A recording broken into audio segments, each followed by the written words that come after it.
There's Just Something About Kansas City is brought to you in part by the generosity of our friends at the Cockrell Family Foundation, the Bergman family, and the Sherman Family Foundation. Thank you. Welcome to another episode of There's Just Something About Kansas City. I'm your host, Frank Bohl. And of course, during our podcast of Something About Kansas City, we always talk about the people, places, and things that make this such a great place to live, work, and raise your families. And today, I am so honored to have this young man sitting across from me, Allan Swan, the president of Panasonic Energy North America. Allan, thank you so much. And I know how busy you are, and I think everybody around here does because of the huge new EV battery plant going in tiny DeSoto, Kansas. And we'll talk about how you ever came to that decision. But number one, welcome. I know you're from Scotland, yes, is your home country, and Yep. just welcome to. I know you've been in America for a while, but just welcome. You know, I appreciate that. Thank you. Yeah, it's great to be here, and I look forward to having a chat and telling you all about Panasonic and what we think about Kansas City. Okay, let's talk a little bit about your background from when. Just talk about growing up a little bit. So I think people get curious about this. And I know you saw me hobble in here on crutches. I got hurt playing golf, which is your national sport, okay? You invented that game to frustrate everybody else in the world. But just talk a little bit about your journey from being a young boy, growing up in Glasgow, and then all the moves you've made. You lived in Germany. And, Yeah, I've been around. Yeah, I've been around. You've been around a little bit. So Glasgow, born in Glasgow. Actually, I'm born in Glasgow, but there's a district of Glasgow called Govan. So here's a little bit of a story for you. Way back when, there was a decision whether the city would be called Glasgow or Govan. So if you come from Govan, which I was born in Govan, we call ourselves Govanites rather than a Glasgow person. But yeah, born in Govan, working class family, and really everything was great. Great part of the world, a really nice city, and enjoyed it. But I always wanted to move on and do different things. So from there managed to do okay at school, and then moved into. You went to school in England, right? Went to Southampton. Yeah, ended up in Southampton, and I managed to work for Rolls-Royce, actually. Not the car company, Rolls-Royce, the aero engine company. This is great. You met my wife outside. She said, the only question I want to know, when he worked for Rolls-Royce, did they give him a company car? No. No. So it's aero engines. So they split the company up, and I worked for the aero engine division. And from there, to be honest, I had an amazing career with there. It was absolutely outstanding. Lived in Scotland till I was 40. Oh, God. Then I moved to England, which, by the way, is a big thing. It's like 300 miles away, but it's a big thing. Yeah. And I lived there for 4 years, and then I came to the States in 2007.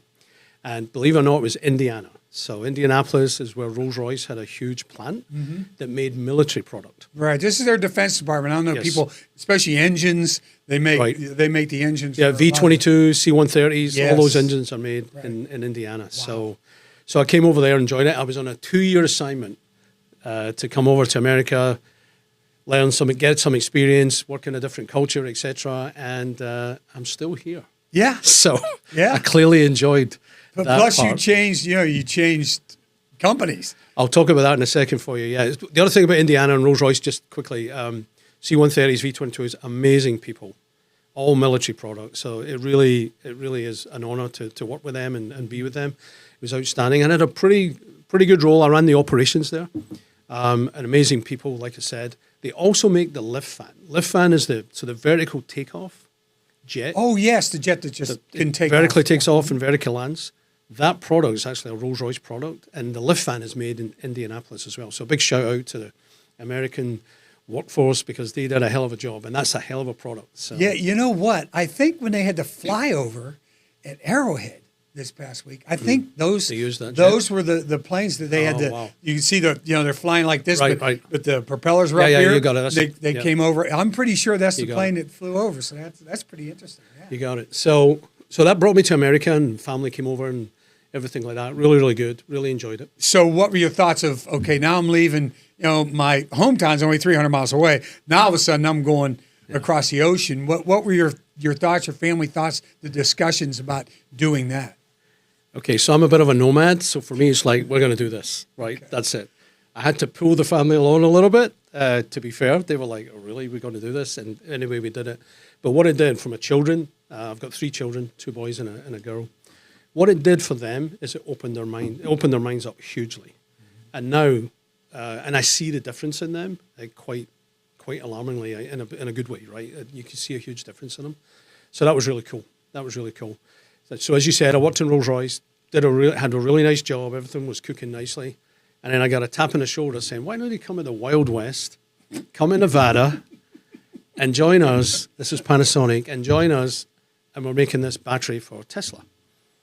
And so Did you know much about the battery industry and that? I knew nothing. Right, I'm an aerospace guy. Good. Okay. I knew nothing. Okay. So I go over there and I have the interview, and the more the challenge, the better it is, right, for me, which is why the challenge of coming to America, coming to a different country, enjoying what that did, that excites me. So I'm looking, and my wife thinks I'm crazy, right? She's like, you got this really good job in Rolls-Royce, you've been there your whole career. What are you doing? You're taking all these risks. And I was like, yeah, but if I don't do it, I'll always regret it. Yeah, you always go, what if? Right. You don't want to have any what ifs. So I did it. Went over to Nevada, and what a ride. The last 6 years have just been unbelievable. Right. Working with Tesla. So Panasonic came to you. They obviously saw what you're doing with Rolls-Royce in their defense department. Panasonic came to you, and you're thinking, well, do they do anything, defense contracts in Panasonic? I'm sure they probably do. Okay, but all of a sudden they go, yeah, we want you to build these new batteries for the EVs. And you just, sure, why not? Let's try it. Yep, rolled the sleeves up and we did it. And it was an incredible journey, actually. The first 6 months was horrible. I mean, everything was all over the place. We couldn't make enough product. Elon Musk was going absolutely crazy. We weren't making money. I mean, it was just like a nightmare. But when I'm in that space, that's me at my best, right? I love that stuff. Yeah. So we turned it around, and after the first 6 months in 2019, we started making a profit, and boom, never turned back. And the people just embraced some of the things we do. We do like high performance culture. There's a number of things we do to really get people excited, and everybody just embraced it.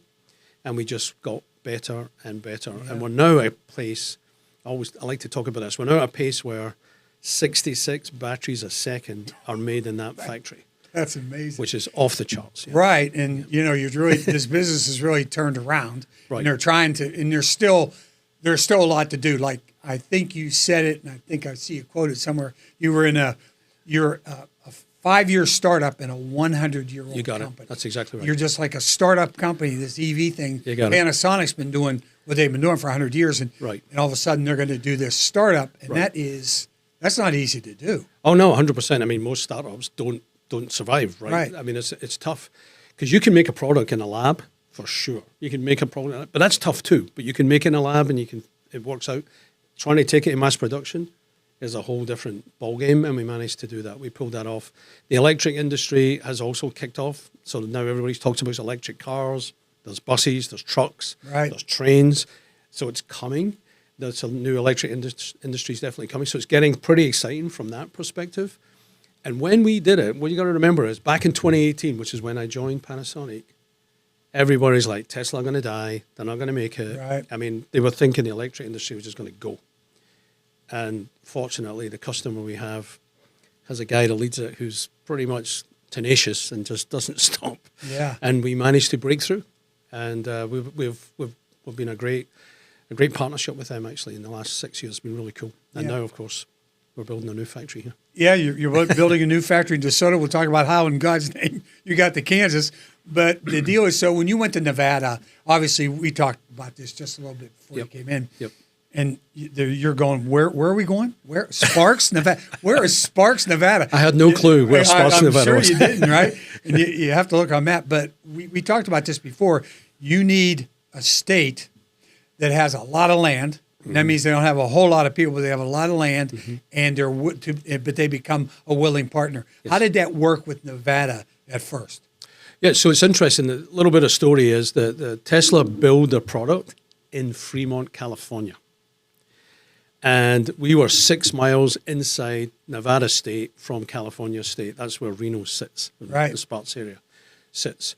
And to your point, there's nothing, right? It's just desert and stuff like that. So, and Nevada did a hell of a job, actually. The governor at the time did a hell of a job and managed to put together a package that they set it up. And it's the world's first gigafactory that was set up. Now, it's Tesla's factory. It's not Panasonic's factory. It's Tesla's factory And of course, we partner with them, and I can talk a little bit more about that. But Nevada were excellent, and they really supported it. And basically, if you know that Tahoe area, it's over the mountain, then you're down into the valley. Down to the valley, yeah. Yeah, and you're on the leeward side, so you don't get quite as much snow as Lake Tahoe, but True. It's still right there if you want to go skiing. That's It's for true. sure. But Nevada did great, and obviously the rest is history as our customer went to mass production, and we went with them, and then you got all these cars all over the place now. Yeah, they are. In fact, Ben Messner, who runs Marquee Creative here and is our podcaster, he has a Tesla sitting right outside. I seen it outside. Yeah, I seen it. Yeah. So you drove up, and so we said, "Oh, I think that's him." I said, "Is that Tesla?" They went, "Yeah." I said, "I think that's him." It's true. Yeah. So you told me a funny story about the governor of Nevada. What did he say to you? Yeah, I met the governor of Nevada about a year ago. We were chatting, and he's like, "Where's that accent from?" I said, "Well, I'm actually was born in Scotland." I said, "So I haven't lost it." And he looked and he said, "How did you get a job in Panasonic?" And I laughed and I said, "The Japanese didn't understand me, and I think we'd better just give this guy the job." So that was a story that the governor and I shared in Nevada. I think it was just a little bit more than that. Okay, so you're pumping through this production. You're doing 66 a second. 66 a second. Yep. I mean, that's mind-boggling. I know. Okay, number one. Yeah. How big is the plant in Sparks, Nevada? So we use gigawatt as the kind of size. I'm sorry. We use gigawatt as the Don't volume. go too far on my head. I got you. Okay. I got you. So we use gigawatt. So it's about a 35 gigawatt. It's moving to 38, and it'll actually hit 40. We're just opening a new line. So we'll move to about a 40 gigawatt, and that will make about 500,000 cars. So to help you context that.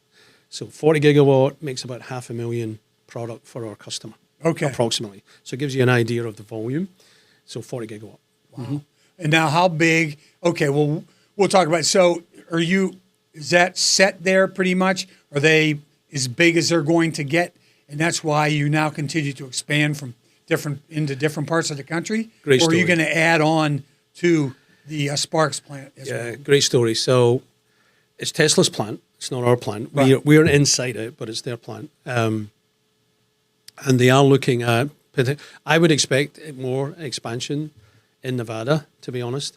They're already working on a semi-truck factory, for example. So I would expect we will see further expansion in Nevada. But being in their factory means we can only make the product for them in that factory. I can't make it for anyone else. Okay. So the decision we made, as you know, was to make another factory, which would be a Panasonic factory. So it's not a customer factory, right. It's ours. And we did a long trawl. We went to 12 states. We went to over 100 sites. We did a lot of work all around the country. And we narrowed it down to about 3 or 4 states. And one of them was Kansas. And I came up here, I think it was Christmas 21. I came up with a few of us. We came up and we were looking, and Lieutenant Governor of Kansas organized a dinner with academics, business leaders, and obviously politicians. And we had a meeting with them, and the warmth and the teamwork was really strong. And they made a great impression on us, a very great impression on us. I met Cliff Illig for the first time that night, and him and I got chatting. And you two probably hit it off pretty well. I think. We talked about soccer, and boom. That's so that was the beginning of an amazing relationship, and I'll talk a little bit more about that. But the Kansas team really did a hell of a job. The whole bipartisan work was off the charts. It was really, really strong. So we narrowed it down, and then we made a selection, and it's an old ammunition dump, as you know. Yes, I know that. Ammunition factory, I should say, in Soto, and we were delighted to choose. So out of over 100 sites, more than 12 states, we narrowed it down to Kansas, and it's so great to be here. Yeah, right. And that just shows, I think, we don't do politics or religion here for a good reason, but that just goes to show when you can get both sides of the aisle to start talking about something and try to agree, that's going to help us all, okay, in the long run. And it's not just going to help the state of Kansas. I mean, it's wonderful for them. We're right across, of course. There's the state lines right across there from Missouri. Yep. It's going to help. You're going to put at least probably by the time it's all said and done, it's going to be 8,000 people basically working for you, 4,000 to start with, and then maybe another 4,000 after that. That's incredible. Then we start talking about where do you get the manpower for all this sort of thing. We talked, and I'm sure Cliff Illig had talked to us about this as well. Yeah. They had to recruit from the coast to get some people to work for Cerner. And I'm sure Panasonic, in the beginning, is going to have to do that here in Kansas. Yeah, there is a little bit of that. Let me go back to Sparks because because I want to use that as a bit of a model, if I may. So in Reno, there's about 400,000 people live in Reno. That's it. And so Tesla are there, we're there. Between both of us, we've probably got a 12,000, 14,000 people factory, right? Between both of us. Right. It's huge. It's a small town. Yeah, and for the economy, it's just... And we seen, over that 5 or 6 years that we were there, we could see how the whole infrastructure worked. And we seen the good, the bad, and the ugly. To be honest, we've seen all of it. So one of the main ingredients we looked for when we picked Kansas was the size of the city. And it's 1.2 million metro size. So that's huge. That's almost 3 times bigger than what we were dealing with over in Reno. And we could see from a demographic point of view and the skill set point of view that the skill level was higher in this location. So we were excited about that and feel pretty strong that there's, yes, we will probably pull people from outside the state, but we actually believe there'll be a lot of people inside the state who can more than match the skill set that we need.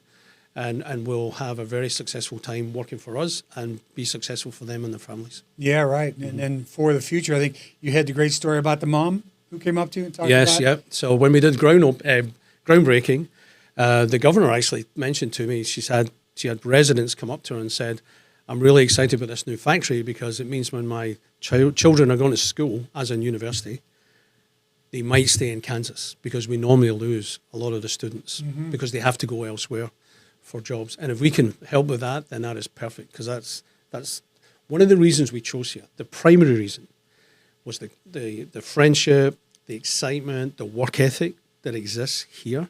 You could feel all of that. And I'm so delighted to tell you that was the main reason for coming here. And 2 years later, when we've almost finished the first part of the factory and our recruitment's going on, and I'll talk about that obviously shortly with you, nothing has let us down. Nothing. Kansas and the Kansas City area has been absolutely everything we thought we'd need.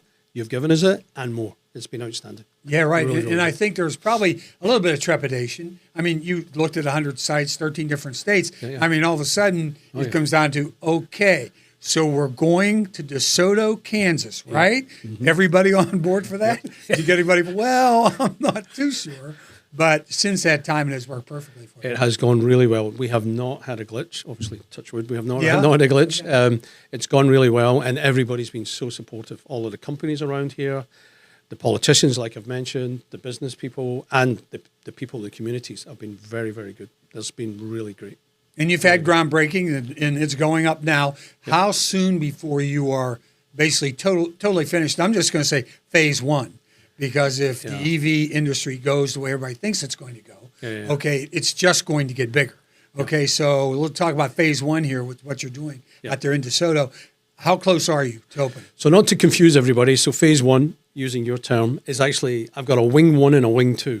Okay. Apologize, everybody. It's wing 1 and wing 2. So wing 1 is our first 4 lines, and we will start making product. We'll start making product early January, but we won't move to full production till around about May or so. So in that Q2 period, next year, 12-25. Yep. Then we'll go to full production. Then we'll open. That'll be the line 1, and then we'll open the 4 lines which go in that wing, and then we'll move to the second wing and we'll open up those wings. So that'll go all the way through to probably mid-26 to have it fully up and running, 66 batteries a second, just like Nevada. 66. And but okay, so now you're working for Panasonic, so you don't just have to be from this factory. You don't have to be Tesla exclusive. Okay, so yes, that's right. So now, who else do you sell batteries to? Who else do you sell these batteries to? Yeah, great question. I'm sure the other car dealers, but yeah. Well, at the moment, so the first 4 lines are for our customer Tesla. Interestingly enough. Then we've got a couple of lines for Lucid, and then there's a company called Hexagon Puros, who is a semi-truck that will make batteries for them. And we've got how different are those batteries than the car batteries? They're the same. Okay, exactly the same. Well, there's slightly different chemicals. I don't want to go too right, technical, no, don't get too technical. But basically the size of the product is exactly the same. Right. There's a little bit of chemical difference because there's a slightly different demand on the vehicle. Truck vehicles and truck batteries, and car batteries, not that different. Yeah. I'm not sure if the people listening know this, but there are 4,000 batteries going to go in a car. So these are not like your regular like car batteries that you think about a car battery today. Right. These are electrical batteries. They go on the floor, and there's 4,000 of them. I probably should have said that at the beginning so to give everybody some context. Yeah. There's 4,000 of these things in each vehicle, approximately. Yeah, right. Depending on who the And customer you is. even call them cylindrical batteries, Yeah, we do. right? Yep, yep. So they look like the battery exactly you like put in a your cylinder. flashlight. Yep. Yeah, basically, if anybody has a flashlight Yep. anymore, all they have is their cell phone. So that's how old I am. Yep. So, but the deal is, they're the cylindrical batteries, and they're all sizes, all shapes, all sizes, right? We got two sizes, basically. Technically three. There's an older size we had, which is a smaller one. The ones we use, so the ones we build in Nevada, they're the ones that go in all the Model Ys, Model 3s, etc. And they're the ones that we'll build here in the Soto. And then there's a new battery that we're making in Japan called a 4680. So it looks more like a can of pop, Right. right? Okay. A can of soda. All right. But that's small. I mean, it's not. That's how. That's, Yeah. you It's know, not huge, but No, that's not And huge. there's maybe 900 or 1,000 of them will go in a vehicle, so it's a slightly different. That's why they weigh so much, right? That's all the weights at the bottom of the car. You got it. Mhm. Wow. Yeah. That's amazing. and before we get off the yikes, that's just crazy. Yeah, just thinking about that. But before we get into the education and the changing times and stuff, Yep. I would think. Okay, now this is just me. Panasonic is a Japanese-based company for all practical purposes. Panasonic North America is in Newark, New Jersey. But the deal is, what you're doing, lithium. We have some in the United States, or some Yes. in the state of Nevada, not far from the Sparks plant, Yes. which makes sense. Yep. When you're looking for new sites, why not Chile, Argentina, and Brazil, I think, are the three huge lithium areas in the world, the biggest of all. Plants there, or it just doesn't work because of the fact it is a South American country? No, great question, and it's nothing to do with South American countries. So it's more about the supply chain. So you basically want to finish the product, which is what we do. We finish the battery product. You want it in a location that's not too far away. So somewhere in the United States, for example, to your customer. So from a supply chain perspective, the lithium that you mentioned. Again, I'm going to be too technical here, so That's you okay. got to Go stop ahead. me. So the lithium, yes, people have got lithium in different countries: Chile, Argentina, Brazil, and in America, actually. But that needs to be processed. Okay. So you can mine it or get it out of the ground somehow, but then you got to take it and then do something with it before we would use it. Okay, so they do that there as well, or do you bring the raw lithium here and process it here? So right now, all of that is done in Japan. Oh, okay. Yeah, most of my supply chain, I'll talk about supply chain shortly, but most of the supply chain today is actually in either Korea or Japan, mostly Japan. Okay. So they take the lithium, they process it they into process, and then what they we send need, it to you. and then they send it back across, and then so there's a lot of logistic costs Yeah, here. right. How much is this business changing? How much is the EV changing? Because you hear people say, well, I'm not going to buy an electric car until blank. Number one, they recharge faster. Number two, I'm driving across the country and I just want to pull in and plug it in, go inside, go to the bathroom, get a bag of chips, get a soda can, pay the guy, walk back out to my car, pull it out and go. And I'm 100% full. Yep. How far are we from something of that nature? And is that is probably the end goal for all practical purposes, having it operate like a gasoline-operated car, For sure. a petroleum-operated car, but not with the environmental impact. You got it. So it's getting closer and closer. As you mentioned, I've got a vehicle. I use my Tesla model today. It's a 10-minute charge Yes. already today. It's 10 minutes. So literally I do what you just explained is what I do. Right. I go in the car, I plug it in, I get out, bag of chips, whatever, back in, and I'm ready to go. It's actually getting closer, but we will continue to work on that. So as part of the new technology, we'll make fast charging faster. So it just feels like you were filling up your vehicle from in a normal gas station. So that's what we're working on, and then we also work on we call it density, which is the mileage distance. So the two things actually contradict each other from a technology perspective. So the more fast charge you get, the more you have to give away on the density, which causes the mileage to alter somewhat.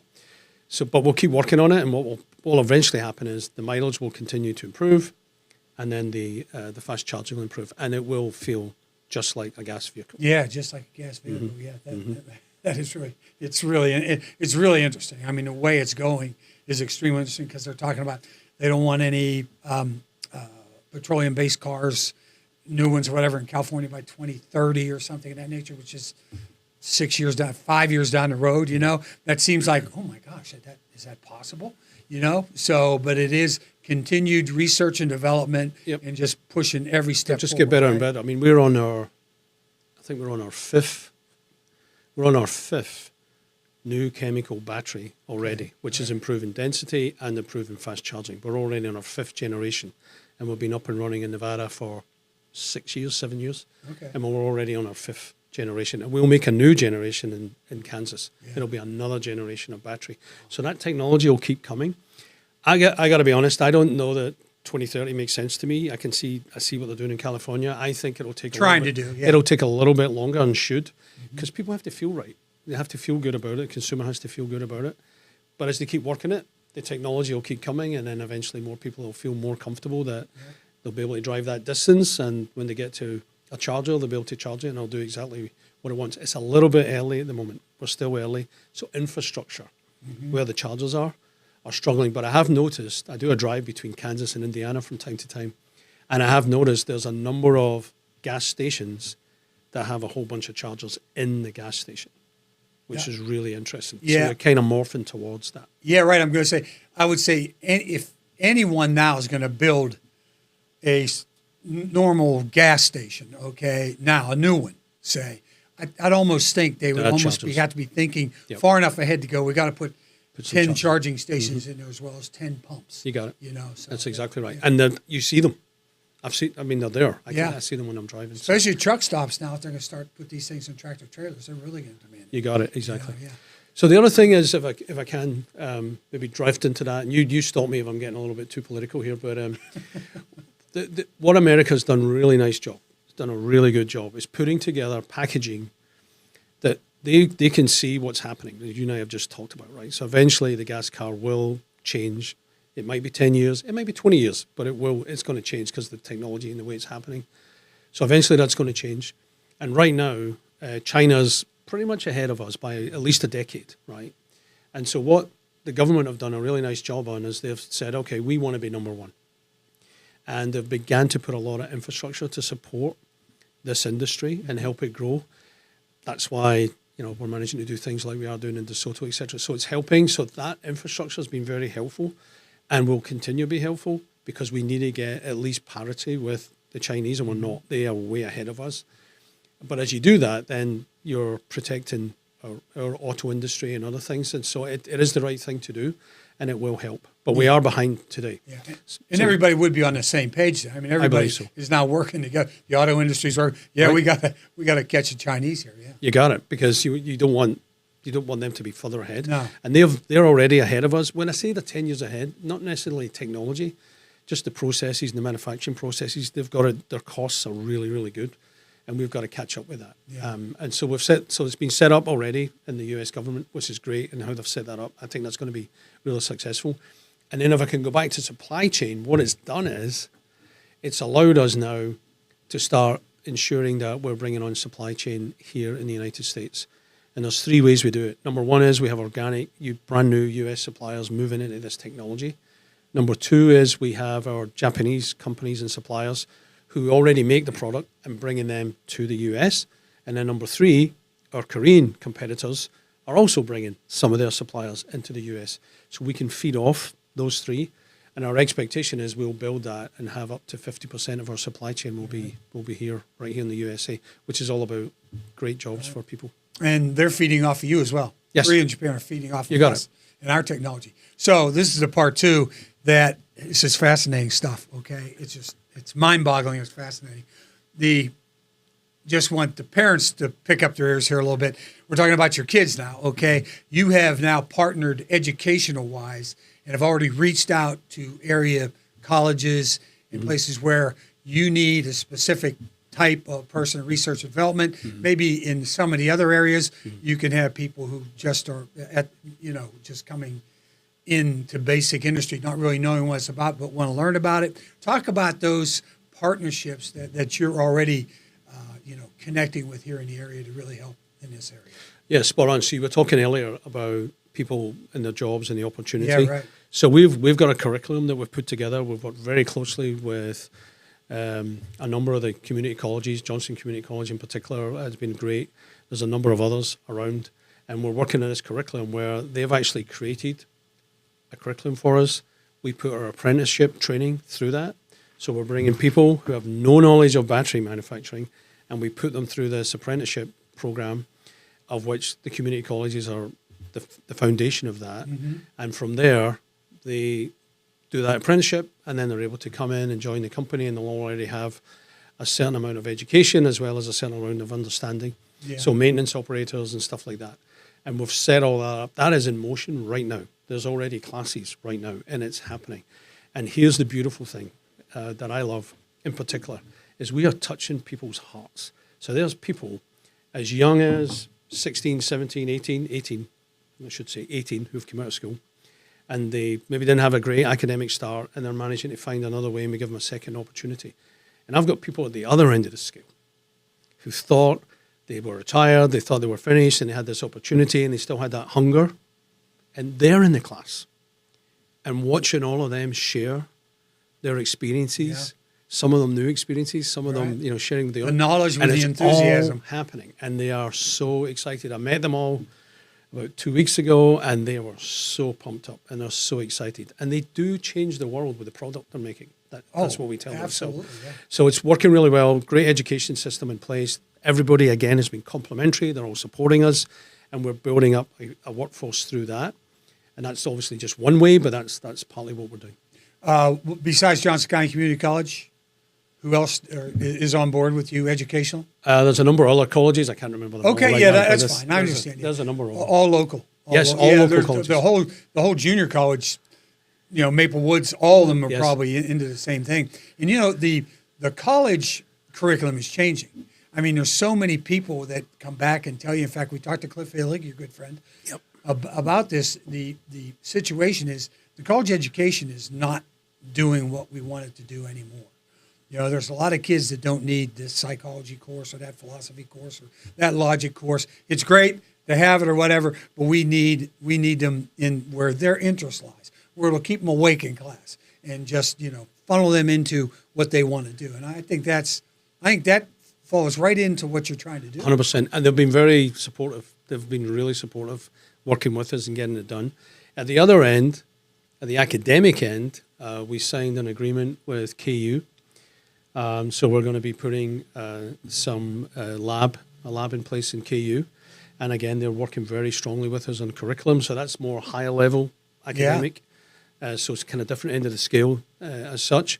And they're working with us as well. So all of that, again, it's just a beautiful feeling. It feels just very neighbourly and very friendly, and everybody just wants to do the best for the students, as well as for their university, as well as for us. So it just feels really powerful community. Yeah, and we also feel, and I think Cliff talked about this as well, if you do have to bring people in, you're going to have to bring people in probably from all parts of the world, from all parts of the world. You're going to be Japanese, Koreans. Right. You're going to bring them from Scotland, England, even Ireland maybe will let them in, right? But the deal is that you're going to bring people in from all over the world to fill some of these other positions from both coasts, from north and south or whatever. To get them here, I think the feeling you have for this area is the same feeling they're going to get. You probably would believe that once we get them here, we keep them here for a time, we're going to keep them. That's the important thing. No, 100%. I really believe that. It's interesting. I didn't know much about Kansas. Really? A couple of years ago, right? I didn't know. But we've been here, we've been around, and oh my gosh, it's an amazing city. And the more people that we bring in and they have a look at it and we let them spend a few days around the city and stuff like that, they're like, wow, this place is just awesome. This is where I want to bring my family up. This is where I want to bring my neighbours to, kind of thing. They're really excited about it, and it's a real great community feel, and it's landing really well. If I can mention, there's about 4,500 people. That's what we expect. And once the factory's finished, pretty much 3,800 of those people will be operators. So that's the bulk of our workforce. There'll be people on the floor and working, and therefore that's where the community colleges really play in, because that's where we tap into those curriculums and help people be ready. At the same time, there's jobs where they don't have to do the college work, because we have a full training program. We will teach them what to do. We'll show them what to do. We'll help them understand what to do. So if they've got energy and they've got enthusiasm, they can play a role for sure, because we will help them with that. So the question I'm sure everybody asks all the time is, how much will AI factor into all this? I know AI is an ongoing process, but how much will that play into this? Well, the roles we have are interesting. So AI we use AI a lot. But we're all using it. But AI enhances you. It enhances you. So I'm going to, if I can quickly tell a story, I'll tell you a story about AI. So what we do with AI and how we use it, because I think it's important for people to, because everybody worries about AI. So here's the thought. So we took 5 years of maintenance data in Nevada, 5 years, and we ran it through an AI program. And what we were asking the program to do was tell us how many faults we have, how many faults do we have regularly, and what do we do to fix them? And we ran this thing, right? And we created this little cartoon called Ask Atom, ATOM, Ask Atom. And we created this model. I had a lady, she's 2 weeks in the job, 2 weeks in the job, and she's a maintenance lady, right? She goes over to the machine. She's on a suite of machines, and one of the machines goes down, and it has a red light. It's all traffic light, so it goes red. She goes over to the machine. Her first language is Spanish, not English. She's English speaking, but her first language is Spanish. Mm-hmm. So I asked her, what's your first language? She says Spanish. Everything turns to Spanish, so there's no misinterpretation or anything. And then it says, the fault in this machine, based on what we know, this is AI, the probability is it's this switch. Take it out, clean it, put it back in, you'll have the machine up and running. There's an 85% probability. She did it, put it back in, machine was up and running. She felt $1 million because she'd fixed something in 2 weeks. Wow. And the machine, so that's where AI helps. I still need my maintenance lady. Yeah, sure you do. I still need her to do that. You still need a human to interpret. But AI helped her go through that thought process that if been in the job for 2 weeks, we may have taken a little bit of time. It took her straight to it. Yeah. That's what AI does. And so you see, I certainly see it more as a complementary play than a negative play. Yeah. Just an example. Yeah, it's all about people too. And I think 100%. That's the big thing for you too is, you're talking about the area in Kansas City and the work ethic, et cetera. It is the people that you get working under those roofs out there in DeSoto, Kansas, isn't it? 100%. And we very much, so I mentioned high performance culture right at the beginning. And people might go, well, what does that mean? It's just a bunch of buzzwords. Here's what it means. We are all about our people. We serve our people. My job, my leadership team's job, is to make sure my people have got whatever they need to do their job. They're accountable for doing their job. I'm accountable to make sure they've got what they need to do their job. So if you like, it's a kind of servant leader kind of process. And we focus on the people. And my experience tells me if we get the people right and we give them the right environment to operate, and we communicate well with them. So again, back to that environment, then you don't need to worry about your numbers because your numbers are going to happen. And that's what Kansas already has as a gift. Before you even take them into an environment that we're going to improve that situation, right. They already come with that attitude, that energy, that enthusiasm. And that's what makes Kansas so special. I'm ready to go to work. You got a job for me. I'm ready. You're more than welcome. I'm ready to go. Let's talk about you a little bit. Let's talk about Allan Swan, his family. Yeah. You talked about the kids or whatever. Just give me a little process of you settling into Kansas City and your feedback that you get from the most important part of your world is your wife and your kids. So they all love it. They all live in Indiana. So I've got grandchildren as well. So I've got 2 boys. And I've got 3 grandchildren. They're all over in Indianapolis. We got to wake them up and get them to Kansas. Go ahead. Well, we bring them over here, and they love it. Yeah, they love it. My wife, she's granny, right? So she's a grandparent, so she's looking after the children, the grandchildren, and stuff. But when I brought them here, they love it. They think it's absolutely outstanding. We've got a great location down there in Prairie Village. It's beautiful. We really love it. We like it. Everybody we meet, it's really, really outstanding.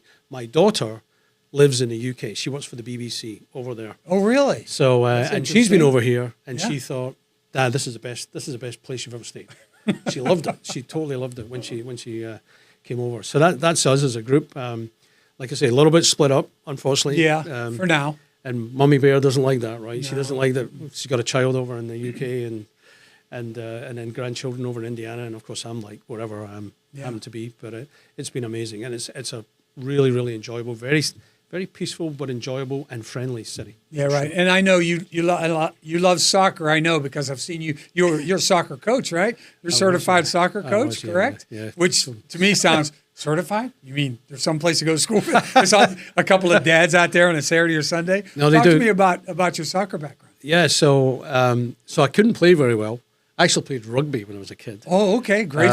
Not a great Soto. You can still play here now. They got Kansas City Blues are still running around. Okay, somewhere. well, I might hang out there. There you go. See how I go. But and what happened was, as my boys were growing up, there was the Scottish Football Association has a coaching class, etc. So rather than just, and by the way, totally humble to all the dads that do this, like every weekend and stuff. They just there was an opportunity to learn a little bit more, and we did. And so my one of my friends and I did it. We did a couple of certificates, and so we can coach soccer. We know what it looks like. We know how to do it a little bit, but not as good as Peter and the team over Peter in Swan, Vermees. Kansas. Yeah, not that far up because there's like 10 levels. We were only level 2 levels, but it taught you some things, and interestingly, very similar to work about how you treat people, how you behave with people. How you help them when they're under pressure, it's very, very similar, actually. Yeah. But yeah, that's how I did that, and I got my SFA badge for that. Yeah, and I think a lot of kids learn in soccer, just like in your business. They learn, well, you know what, I'm really not good enough to be in the MLS or on the World Cup stage or something like that. I'm pretty content with where I am because this is where my skill level is. Yeah. And to let them know that without giving them, I mean, you don't tear away their hope, but you just sort of just give them as much as you can possibly give them. Exactly right. They make up their own mind. Exactly. And some of my son's friends, so my son's like 35, and some of his friends still remember when I coached them way back. That makes you feel good, and that too. makes you feel good. Yeah, exactly. Really good. So it means you did touch the heart. Okay, you're from Scotland. Yeah. Birthplace of golf. Do you play golf? I do, and I'm hopeless. I am that not. Makes me feel way better. Oh my gosh, I'm not a good. If I get on 100, if I get under 100, I'm like celebrating. Yeah. And I might do first 9 holes I do good, and then I just my gosh. So I don't practice well enough. I've not played. We don't have much time. To be fair, no. Yeah. But it's interesting. All the Japanese play golf. Oh yeah, they I all met do, all them. don't They all play golf. They all give them those 2-hour lunch deals where they're not supposed to go out and eat lunch. They're supposed to go out and either work out or go play golf or do whatever they got to do. Right? Yeah. But golf's a wonderful game. Yeah, it for is. Sure. It's humility. For sure. Yes. Yes. And it's good though. It is good. Well, you created it to make the rest of us in the world. I know.